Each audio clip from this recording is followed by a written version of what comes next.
तो आज की वीडियो में हम बात करेंगे 6 मिड कैप के स्टॉक, बट वो उन 6 के 6 जो बिजनेस हैं वो बहुत ही अच्छे बिजनेस हैं। ठीक है, स्टॉक्स चाहे मिड कैप, बट उनके पास पूरी कैपेबिलिटी है कि वो लार्ज कैप में आ सकती हैं। तो बिजनेस उन सब का ऐसा है कि कम से कम अब से लेकर 10 साल तक तो उन बिजनेस को कोई हाथ नहीं लगा सकता। मेरे हिसाब से वो उन बिजनेस को कोई हाथ अब तक लगा ही नहीं सकता, क्योंकि बिजनेस आप सब आप उन सारी कंपनीज के ऊपर मैं वीडियोस ऑलरेडी बना चुका हूँ। तो जो सबसे कम, जो अगर टाइम पीरियड देखा जाए तो 8-9 महीने के से मैंने इस कंपनी से वीडियो बना चुका हूँ। बट जिस कंपनी में सबसे कम भी हमारा प्रॉफिट है वो भी कम से कम 70% का है, और अप टू कहाँ तक जाता है 120% तक इन कंपनीज का स्टॉक जाता है, जहाँ से मैंने ये कंपनी रिकमेंड की थी। तो चलते हैं उन कंपनीज के ऊपर, आप बात करते हैं खरीदने वाली है इस पॉइंट ऑफ टाइम पे भी कि नहीं, क्योंकि कई कंपनीज ऑब्वियसली हैं। अब 18 से लेकर 120 तक के परसेंट के हमें रिटर्न मिल चुके हैं, और 8 महीने ऑब्वियसली कम से कम, मतलब कई कंपनीज को अब तो ऐसे 3 से 4 महीने भी हुए हैं, बट जो हम ज़्यादा टाइम ही लेकर रखते हैं कि 8 महीने से लेकर 4 से 8 महीने के बीच बीच में ये बात कर लेते हैं। ठीक है, तो इतना टाइम हो गया, बट वो स्टॉक्स बहुत ही अच्छे हैं और मेरे को लगता है उनका बिजनेस कहीं पे जाने वाला है। तो चलते हैं उन वीडियोस के ऊपर। तो अब वो गेम नहीं रही कि हम कंपनीज को 10-10 साल तक लेके बैठे, क्योंकि जो बिजनेस मॉडल्स है ना वो इतनी जल्दी बदलते हैं ना कि पता नहीं चलता कैसे। अगर इंटरनेट जो है वो सबसे फास्ट ग्रोइंग थिंग है इस पूरे वर्ल्ड में। ठीक है, जितने तेजी से इंटरनेट ग्रो करना उस हिसाब से जो बिजनेस है वो भी बदली जा रही है। नए बिजनेस आते हैं वो पुराने बिजनेस को एकदम खराब करके रख देते हैं। ठीक है, ठीक, मतलब पूरा कोई कंपटीशन नहीं रहता, क्योंकि नए बिजनेस बहुत ही इफेक्टिव हैं। तो इसलिए रेगुलरली चेक करते रहो कि वो कंपनी कर क्या रही है। ठीक है, तो ऐसे हम ये मैक्सिमम जो कंपनीज है ना ये सारी कंस्ट्रक्शन से रिलेटेड है। तो कंस्ट्रक्शन एक्टिविटी तो ऑब्वियसली कभी खत्म नहीं हो सकती, या मैन्युफैक्चर। ठीक है, तो चलते हैं हम सबसे पहले कंपनी के ऊपर। गैलेक्सी सर्फिंगटन कंपनी क्या करती है, पाउडर वगैरह, बेबी पाउडर, स्किन केयर के प्रोडक्ट्स हो गए। ठीक है, बॉडी लोशंस, ये सब कुछ ये कंपनी बनाती है। और किस किस को, बड़ी बड़ी कंपनी एचयूएल जैसी कंपनीज, एचयूएल के इतने सारे ब्रांड्स हैं जो एक जो मिडिल क्लास बंदा भी है वो भी अपने डे में इतने सारे उसके प्रोडक्ट्स यूज़ करता है, कोई कहने की हद नहीं। तो सर्फ एंड टेंट सबको पता है क्या होता है। ठीक है, तो उसके रिलेटेड कंपनी प्रोडक्ट बनाती है। इसमें ही हमारे पास 70-80% का रिटर्न है, जहाँ से रिकमेंड की थी। और अब देखो अभी भी सिर्फ 36 के पीई पे कंपनी चल रही है। अगर आपने देखनी है मैंने कब रिकमेंड की थी, तो प्लेलिस्ट बनी हुई है मल्टीबैगर स्टॉक्स के नाम पे, उसमें आपको ये कंपनीज मिल जाएंगी प्रूफ के तौर पे। तो बेस्ट कंपनी है, मुझे नहीं लगता इस कंपनी को कोई हाथ लगा सकता है इस टाइम पे आके। ठीक है, अगली आती है एस। एस अभी इस कंपनी में हमें 50-60% रिटर्न मिले हैं। ठीक है, बट इस कंपनी को सिर्फ पता है मे बी 3 से 4 महीने हुए हैं मैक्सिमम, जो मेरे को टाइम हुआ मेरे को लगता है। तो 3 से 4 महीने में 50-60% का रिटर्न मतलब बहुत अच्छा है मेरे हिसाब से, तो मुझे लगता है, आपका पता नहीं।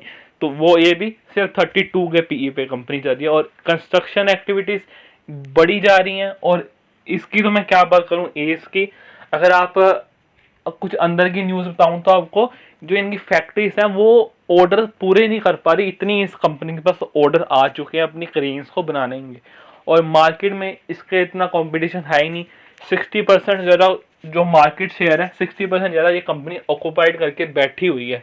ठीक है, पूरे वर्ल्ड का। और इंडिया में खाली जो है कंपनी है वो एक्टिविटी नहीं करती अपनी, हर जगह अपनी क्रेन्स को बेचती है। बहुत बेस्ट कंपनी है। अगर इसके कॉम्पिटिटर्स के हिसाब से इसका प्राइस वाइज भी देखा जाए तो ये उन सबसे सस्ती है, इसलिए और अच्छी, सस्ती और अच्छी चीज़ है, इसलिए सारे इसी मतलब एस की क्रेन्स को ही रिकमेंड करते हैं। तो जेसीबी अगर आपने सुना होगा तो उसको कौन बनाता है, यही कंपनी ही बनाती है।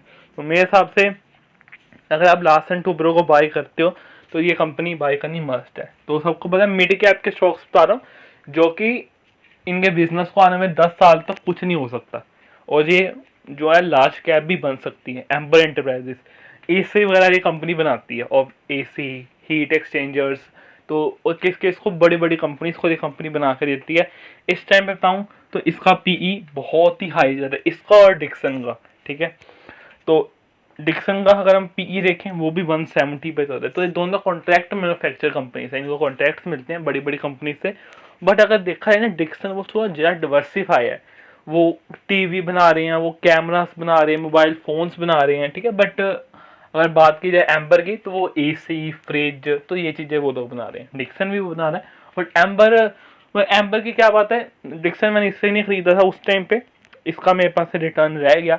जो इतने अच्छे अच्छे इस कंपनी ने, डिक्सन ने हमें रिटर्न दिए हैं पिछले 6 महीने का देखा जाए 62%, और 1 ईयर का देखा जाए 200%। पास नहीं है ये डिक्सन टेक्नोलॉजीज, तो क्योंकि मेरे को इसका प्रॉफिट मार्जिन कंपनी का अच्छा नहीं लगा था, बट इस कंपनी ने रिटर्न बहुत अच्छे दिए थे, तो ये कंपनी मेरे पास नहीं है। तो एम्बर है, एम्बर में भी मे बी 67% के रिटर्न है हमारे पास, 60-70% के। तो कंपनी दोनों अच्छी हैं। एप्पल डिजिटल मार्केटिंग से रिलेटेड जो कंपनी है और अनबीटेबल कंपनी है, इतने अच्छे, जिस लेवल मैंने इस कंपनी को मे बी 2000 के लेवल पे खरीदा था, ठीक है, तब भी ये कंपनी मुझे महंगी लग रही थी। तब ये कंपनी 2000 के लेवल पे कंपनी 100 के पीई पे रही, और अब कंपनी 4300 के लेवल पे आ गई है और 82 के पीई पे है। मतलब कंपनी लगातार बढ़ रही है, अपने आप को ग्रो कर रही है, इसलिए उसका पीई कम हो ही जा रहा है और प्राइस बढ़ी जा रहा है। इसे अगर इतना, अगर आपको पीई ही देखना आता होता तो मैं अगर बता दूं, जब मैंने खरीदी 100 के पीई पे कंपनी चल रही थी और 200 के लेवल 2000 के लेवल पे थी, और आज कंपनी 4300 के लेवल पे है और कंपनी का 82 का पीई। तो मतलब देखो कितनी फास्ट ग्रोइंग कंपनी है और इंडस्ट्री जो बहुत अच्छी है।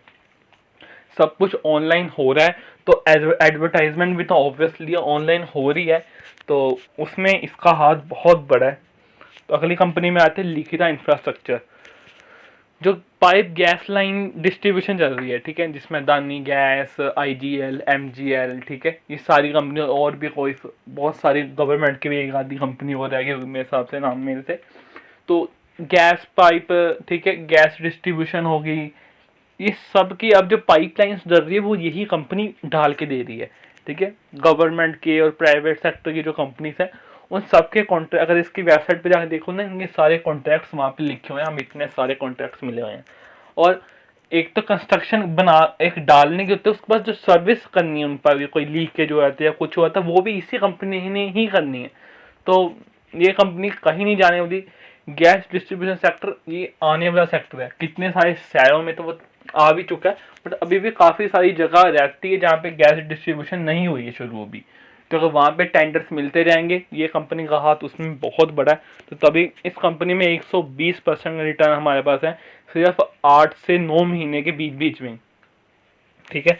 तो अगर 6 महीना रिटर्न देख लो 116%, ठीक है। अगर हम एक साल पे आ जाते हैं तो 200% के करीब लगा लो।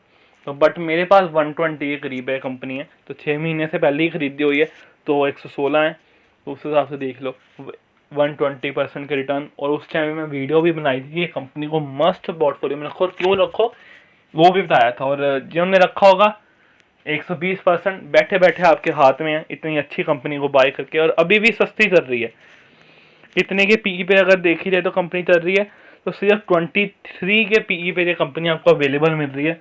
तो अपने आप देख लो कहाँ तक ये कंपनी जाएगी। हिंदुस्तान फूड, ये भी कंपनी जो है फूड से रिलेटेड मैन्युफैक्चरिंग करके देती है, वो भी सारी बड़ी बड़ी कंपनी, ब्रिटानिया, ठीक है, HUL, ITC, और भी बहुत सारे, पेपर बोट, इन सब की मैन्युफैक्चरिंग ये कंपनी करके देती है उनको, और वो अपने पैकेजिंग लगा के अपने नाम पे वो प्रोडक्ट्स को बेच देते हैं। तो कॉन्ट्रैक्ट मैन्युफैक्चर में थोड़ी सी एक बात होती है कि इनका जो मार्जिन होता है वो बहुत ही छोटा होता है, इनकी जो बड़ी बड़ी कंपनीज होती है ना, इनके ऑर्डर ऐसे नहीं होते 1000 का, 10,000 का, इनके लाखों करोड़ों के ऑर्डर होते हैं मंथली, मतलब 20,000 करोड़ का, मतलब ऐसे ऐसे बड़े बड़े कॉन्ट्रैक्ट होते हैं, बट उसमें मार्जिन देखा जाए तो उस हिसाब से अच्छे होते हैं।